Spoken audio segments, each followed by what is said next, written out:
Welcome to the Slop Farm. Enjoy the video. You begin by importing the highest resolution image you have. This preserves detail when editing.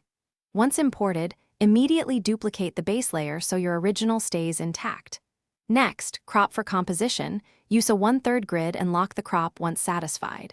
While cropping, check orientation and straighten minor tilts. Make exposure and white balance adjustments on a separate adjustment layer.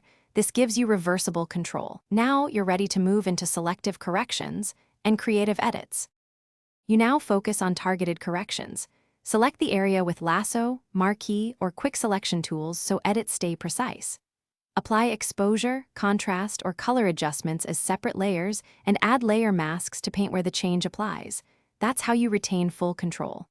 Use a soft brush at low flow to blend changes gradually. Try overlay or soft light blending for natural contrast boosts. When removing blemishes, sample nearby texture and clone with small strokes.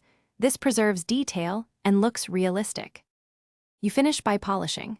Apply selective sharpening only to focal areas and use a subtle radius so halos don't appear. Once satisfied, flatten a copy for export but keep a saved layered file for future edits.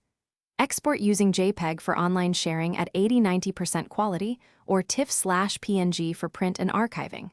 Finally, back up both original and edited files. If colors shift after export, check color profile and export using sRGB for web or the required print profile as a troubleshooting step. Thanks for watching. Consider subscribing if we helped you today.